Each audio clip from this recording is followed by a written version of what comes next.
les œuvres. Et donc, en quoi sommes-nous justes? En quoi est-ce que nous sommes différents du monde? Si on vole encore, enfin, si vous voyez que c'est la même chose, ça se retrouve ici, ça se retrouve, voilà. Vous pouvez ajouter, on va trouver les mêmes choses là, à un moment donné. Donc, la justice est où? En quoi sommes-nous justes? Si ce que nous sommes, c'est ce que nous étions hier. Si ce que nous sommes, c'est ce que le monde est. En quoi sommes-nous justes? Qu'est-ce qui fait donc la justice? Et c'est là, parce que, remarquez notre manière de regarder les frères, de regarder les sœurs. C'est la justice qui est interrogée. Et même dans notre esprit, on sait dit en fait, il y a une certaine vie qui amènera en enfer, il y a une autre qui amènera au salut. Et cette manière d'avoir compris les choses nous amène à considérer ou à déconsidérer les gens autour de nous. Vous verrez quelqu'un qui boit tous les jours, tout de suite, vous avez une certaine opinion de lui, il est perdu. Vous voyez quelqu'un qui ment tous les jours, qui a beaucoup de femmes tous les jours, très vite, vous faites une opinion de la personne. Et la Bible nous dit que cette personne en question peut être justifiée. Je n'ai pas envie de répondre. Mais quand même, vous la trouvez en train de boire, de fumer, en train de tourner avec des femmes ici et là. Alors, où est la justice? On est capable aujourd'hui dans nos églises de dire un tel va aller en enfer parce que sa manière de vivre ne plaît pas à Dieu. Alors, la justice. Emma Anne, la justice. C'est quoi? Donc, je disais, l'élément qui fait la différence, c'est quoi? C'est quoi? Comment parvenir à la justice? Et en quoi est-ce que nous sommes différents, n'est-ce pas, des injustes? En quoi nous sommes justes? En quoi eux, ils sont injustes? Maman Anne, sœur Marie, tu n'écris pas, sœur Marie? Ok, dans le téléphone. Parce que lorsque vous direz au monde que vous êtes juste, le monde vous dira quels sont les éléments tangibles qui justifient votre justice. La justice, on a défini comme étant l'acte juridique et légal par lequel Dieu épargne de la mort un coupable, sans que ce dernier n'apporte un remède à son iniquité ou à son forfait. Vraiment, la justice humaine voudrait que, lorsqu'on lit Lévitique chapitre 1 à partir du verset 7, Lévitique 16, la Bible dit que, la Bible nous présente, n'est-ce pas, parce que le livre de Lévitique est le livre du culte par excellence, on nous dit que ceux qui péchaient contre le Seigneur devaient apporter une solution, n'est-ce pas, pour leur péché, pour leur forfait. Et très souvent, c'est là qu'intervient la notion des offrandes. L'offrande, Ma'an, l'offrande de culpabilité. L'offrande de réparation, l'offrande d'apaisement, l'offrande d'action de grâce, les holocaustes. La plus grande partie d'offrande dont parlent les Écritures, c'était donné pourquoi? Pour réparer notre union, notre relation avec Dieu, pour restaurer la relation avec Dieu. Et cela, n'est-ce pas, tout le sens de l'expiation ou de la propitiation. On ne peut pas parler de la propitiation ou de l'expiation s'il n'y a pas péché. Et c'est lorsqu'il y avait péché, homme de Dieu, qu'un animal ou une offrande était prise. Une offrande était prise et là, on apportait cette dernière au niveau de l'arche, sur, n'est-ce pas, le propitiatoire, le couvercle de l'arche.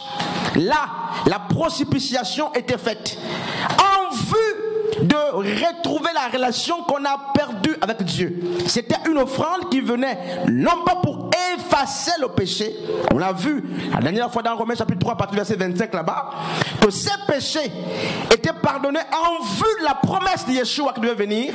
Hébreux dit, sans effusion du sang, il n'y a pas pardon des péchés. Et qu'est-ce qui se passe? On s'est rendu compte que ces éléments, ces offrandes, ces dons qu'on apportait étaient juste là pour, n'est-ce pas, apaiser le cœur de Dieu. Et parce que Dieu était apaisé, la relation entre Dieu et le coupable était, n'est-ce pas, restaurée. Non pas que le péché était ôté. Et donc, il n'y a pas eu de péché ôté dans l'ancienne alliance. Aucune offrande n'a ôté le péché dans l'ancienne alliance. Les offrandes couvraient les péchés. Les offrandes apaisaient le cœur de Dieu. C'est pourquoi, remarquez qu'il n'y a pas eu des esprits qui ont été chassés avant la révélation du nom de Yeshua. Ah non, sinon David devait chasser les esprits de Saül. Bref, on n'est pas sur ça. Et donc, homme de Dieu, qui apportait l'offrande dans l'ancienne alliance? C'est le coupable. Celui qui pêche devait apporter une offrande de réparation. Et même si aujourd'hui je sais qu'il y a certaines églises qui le disent toujours, tu as péché, il faut venir donner une offrande pour réparer. Tu as péché, tout ça on verra ça un jour. Et donc c'est le coupable qui apportait le remède à son péché, comme Adam l'a fait dans Genèse. C'est lui qui pêche. Frère Julien apportait un animal lui-même, un agneau de préférence, pour son péché. Ça c'est, n'est-ce pas, la vue de l'ancienne alliance. Pour espérer être justifié à nouveau, pour espérer d'apaiser le cœur de Dieu, il fallait l'offrande. Mais ce culte n'a plus lieu aujourd'hui. Hein, frère Teddy, c'est plus la même chose. Alors la Bible nous appelle des êtres sanctifiés, justifiés. Et qu'est-ce qui nous justifie? Ça c'est pas aujourd'hui qu'on verra, mais des éléments de la justification, c'est quoi? Ma'an. Je vais revenir sur ça tout à l'heure. Les éléments de la justification. Donc hier c'était quoi? L'offrande, n'est-ce pas? Il fallait apporter l'offrande. Aujourd'hui c'est quoi? La foi, voilà. Donc quand on va parler des fondements, on aura le temps de la justification. Donc les fondements c'est quoi? Et la foi. La foi, là, c'est pas une offrande. On n'est pas en train de parler de la foi, on aura le temps, mais on est en train de courir, on va finir dans quelques minutes. Il faut qu'on comprenne ce que c'est la justice de Dieu, sinon, mais les gens vont toujours pleurer dans la présence de Dieu. Les gens vont toujours se lamenter parce qu'ils n'ont pas compris que la justice, même quand ils ont péché, ils n'ont pas compris que même pour avoir la certitude du pardon, n'est-ce pas, pour être certain que Dieu m'a pardonné, il faut la foi. Un homme de Dieu, il faut vraiment la foi. Sinon, tu vas demander pardon 1000 fois, 50 fois. Il faut la foi. Donc la foi est la certitude et la preuve que Dieu m'a pardonné. Et donc, bref, des éléments, n'est-ce pas, de la justification, c'est la foi. On va donner des références tout à l'heure, mais on n'est pas d'abord sur ça. On est en train de définir ce qu'est la justice de Dieu. Donc la justification, c'est la justice de Dieu. Et la justice de Dieu, vraiment, il faut qu'on insiste, c'est un acte légal et juridique, n'est-ce pas? Un procédé que Dieu utilise pour donner la vie sauve à un coupable, à quelqu'un qui était digne d'être condamné. Et là, la personne qui était destinée, n'est-ce pas, à la prison, à la damnation, n'apporte aucune offrande. Qu'est-ce qu'elle apporte? On verra. Donc, on a l'impression que la justification, c'est l'œuvre de Dieu. Bref, après la foi, on est justifié par la foi. C'est-à-dire on est justifié par la foi. Il y a un texte qui peut soutenir ça. Galates 3. Oui. Verset combien? Verset 7, verset 7, 13. Ok. Et oui, sœur Marie. Le sang. Le sang. Ça c'est vraiment l'école. Ah ouais, après, le texte c'est lequel? Il y a Éphésiens 1, 7. Lis ça. En lui, nous avons la rédemption par son sang, la rémission des péchés, selon la richesse du salut, de sa grâce. Alors, la foi. Quelqu'un peut nous lire Romains chapitre 5, je crois, ça me vient en tête, à partir du verset 1er. Qu'est-ce qu'on dit là-bas?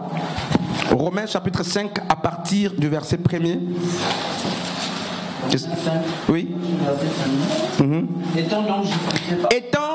Donc c'est pour rejoindre Maman Astrid. Étant donc justifié par, non pas par l'offrande. Si un pasteur vous demandait un jour, un prophète, vous demandez un jour, un docteur, un apôtre, un évangéliste, vous demandez un jour d'apporter une offrande pour que Dieu vous pardonne, rappelez d'abord ce texte à l'homme de Dieu. Je sais qu'il existe des actions ponctuelles, mais c'est sous l'ancienne alliance que l'offrande servait, n'est-ce pas, de propitiation.